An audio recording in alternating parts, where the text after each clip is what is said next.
Now, we've just been hearing tough talk in the Commons. Most of it, I've got to tell you, already leaked to the media when it comes to the Labour Party's clamping down on illegal migration. Just remind ourselves what our Home Secretary said about 20 minutes ago.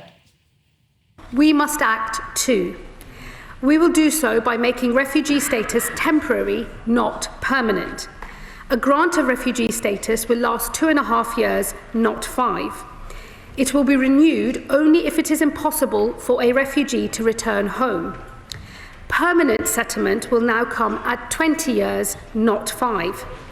I know this country welcomes people who contribute, and for those who want to stay and are willing and able to, we will create a new work and study visa route solely for refugees, with a quicker path to permanent settlement. To encourage refugees into work, we will also consult on removing benefits for those who are able to work but choose not to. Human rights was first agreed. I've got to tell you, there's lots of interesting things that have been announced today. One of the things that caught my eye is an increase in so-called safe and legal routes. Also, talk about tinkering, this notion that you've got these 3 nations and you're going to get tough with them, you know, that barely even sent any asylum seekers to this country in the first place. But we'll come on to all those points. What was your overall impression, Zia Yusuf? Well, sadly, none of this is going to work. And I said when I first read these proposals in the press yesterday that what Shabana Mahmood was doing a Sunak. She's doing a Sunak. She's making lots of bold promises. She's going to command a couple of news cycles, grab lots of headlines, and then she's going to be thwarted by her own backbench MPs. Pretty much everything you just heard Shabana Mahmood announce that she would do requires primary legislation. What does that mean? It means she needs the support of her backbench MPs. We already have large numbers going up all the time, people coming up publicly to oppose these measures. Backbench MPs don't want any of these things to happen. It's very similar to what happened in the Tory party. The only way you're actually going to not just stop the votes, and we've got to be really clear about this, stopping the votes is one thing, and that must happen very quickly. We must also deport people who are already here in the country illegally, of which there are well north of 1 million people, Michelle. To do that, you must leave the ECHR, replace it with a British Bill of Rights. You must derogate from every international treaty which would prevent deportations once the ECHR is withdrawn from. You need a mass deportation program. You must detain illegal migrants. That is the way you stop them from coming. All of this stuff that she has announced is performative. She's refused to leave the ECHR, and her own backbenchers are going to thwart her. So none of it, I'm afraid, is going to work. And, you know, we're in this situation now where, you know, I completely agree with the sentiments we've already heard from your viewers, which is that we've had 14 years of this from the Tories. There was no shortage of rhetoric about the votes. I mean, do you remember Rishi Sunak literally set himself these KPIs? Do you remember that with his Prime Minister? He set himself the KPIs, of which he failed at every single one, including and especially the votes, which is why they were turfed out of office. And what's really interesting about this too is it does strike me as the last act of a desperate man in terms of Keir Starmer. You know, one of the things that caught my eye was the policy she's announced where the government's going to seize jewellery from people crossing the channel illegally.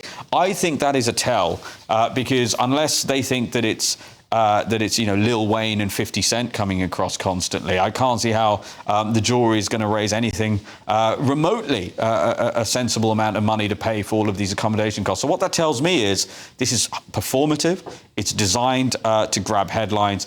Keir Starmer's massively trying to overcorrect, given that he's so far behind the polls. Now, most polls put him behind the Greens. And I think what this has done is actually, all it's going to do. It's not going to stop the votes, but it will hasten the demise, I think, of Keir Starmer. Well, let's look at some of these MPs then that might be thorns in the side of this government. So Nadia Whittingham, do you see what she said?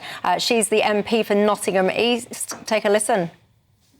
Using the internet without a VPN, a virtual private network, is a bit like taking to the road without car insurance. All it takes is one unlucky moment to cost you a lot of cash. This video's sponsor is Private Internet Access. They are the VPN to help keep you safe. Click the link in the description below to find out why over 30 million people have downloaded PIA to protect themselves online. A virtual private network is an app that hides your IP address and helps keep your data private. When you're browsing the internet at home, you give up a large amount of data to businesses, to shops, and indeed to social media giants too. Hackers have the ability to steal your personal data with ease, including sensitive information such as passwords, keystrokes, and even your personal photos. Private internet access helps protect your personal data by encrypting your internet connection to keep your data out of the hands of cyber criminals. And it's not just hackers either to be concerned about. Information can be censored too. When Canada passed their C18 bill, social media giants decided to ban news content on their platforms. But PIA can protect your ability to consume the news and content you love. Private internet access is available for Windows users, Mac OS, Android, Linux, iOS, and you can use one PIA subscription to protect an unlimited amount of devices. And we've got a huge GB News discount for you too. Click the link in this video's description and you'll get a massive 83% off PIA. That's under £2 a month, the price of a coffee, and you'll get an extra 4 months completely free on top. Also, there's a 30-day money-back guarantee too. Visit piavpn.com/GB News to start protecting yourself digitally today. The Denmark-style policies briefed in the last couple of days are dystopian. It's shameful that a Labour government is ripping up the rights and protections of people who have endured unimaginable trauma. Is this how we'd want to be treated if we were fleeing for our lives? Of course not. So how can we be adopting such obviously cruel policies? Is the Home Secretary proud that the government has sunk to such depths that it's now being praised by Tommy Robinson?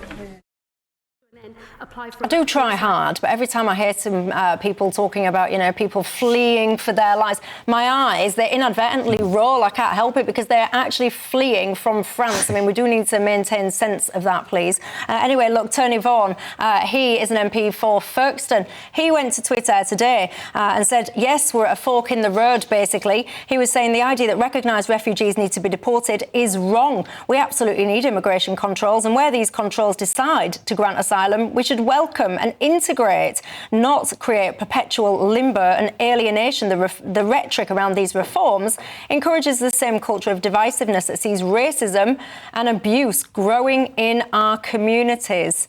Barry Gardner, I sense trouble ahead. Well, look, I think there are some deeply concerning elements of what the Home Secretary's announced today. And Nadia Whittome, I think, was right to remind us that what we're talking about here is not the economic migrants who are coming here pretending to have, suffered persecution or whose families are still in a war zone. But actually, we're talking about the people who actually have, because they've been found to have suffered persecution, they're accepted by Denmark in this instance as genuine refugees, and they would be accepted here as genuine refugees. And then what you're saying is these people who have been through that suffering, and we recognise that, are now stopped from being able to get on in life, to integrate, to try and contribute to our society in a positive way. And I ameliorate that somewhat in that the Home Secretary did say that they were going to open up new work and study routes, and I'll look very carefully to see what those are.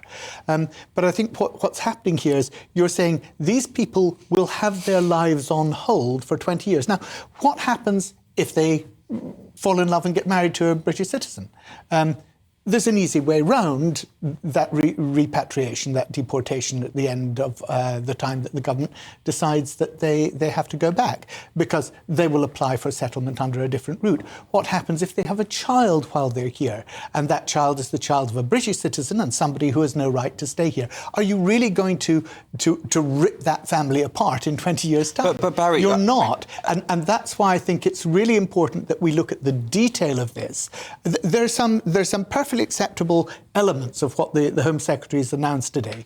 But I do think we have to think about the human consequences for people who we do recognise to have been through. Okay, but Barry, let's talk about human consequences, because what's interesting is that just like every single Labour MP we seem to hear from, all of your empathy and all of your hypotheticals revolve around the foreign nationals. And that's not to completely diminish that. But what about the British taxpayers, the people watching this programme who get up in the morning, go to work, pay their taxes and are funding billions of pounds just in accommodation costs alone? The fact is that, let's talk about I'm actually deeply concerned. I will also be watching very closely what's going to happen with these new quote unquote safe and legal routes, which Shabana Mahmood has said, Michelle. She said she's not prepared to put a cap on that at the moment. So there's a real risk here that what's happening is there's a whole load of fireworks, lots of headlines, and basically they're Trojan horsing in a new route, essentially, for these people to come not via boat anymore, which is obviously less visually damaging for them, but via other routes. And as you just said, Michelle, the notion that these people are fleeing for their lives when, number one, they are coming from France, a country to which millions of British people go on holiday every year. So somebody should be telling them if that's a place to flee, from which one would flee for their lives. And the second point is, it was a Ricky Gervais stand-up routine he did, where he said, sure, well, if you're fleeing war, it'll be women and children first. Oh, where are the women and children? It's just you lads, is it? And the reason that's funny is because, tragically, it is true. Despite what Darren Jones said when he was sat next to me on Question Time, the vast majority of the people coming via boat are men, and the majority of them are actually working age / military age men, and they are coming from countries like Syria, like Afghanistan, like Iraq, countries with a pedigree, frankly, and a track record of not having British interests at heart. So the whole thing is a catastrophe, and I'm afraid we've just got we've had successive governments that look at all of this through the lens of empathy for the people arriving, whose first act is to break our laws, and not the law-abiding citizens who wake up and go to work in the mornings and pay their taxes to pay for it all. Well, look, I think it's an absolutely fair point to talk about the benefits for the people in this country. And you're right. That should be the only thing, Barry. The British state is there to serve British citizens. Well, it is, but it's also there to serve British citizens in terms of international obligations as well. But look, let's focus on that, because one of the things that the Home Secretary has announced today, which I welcome, is the fact that whereas it used to be the case that an asylum seeker could bring their family over without having to show that they could support them with the same financial resources as a British citizen, that now is being equalised so that they will not have that advantage over British citizens. So there are elements of what the Home Secretary's proposed that are precisely there to address that unfairness to British citizens. And I welcome that. I think that's absolutely right. Barry, the unfairness begins upon the moment they enter our country without permission, and the taxpayer has to support them. Do you not accept that? Do you not accept that that's the beginning of the unfairness?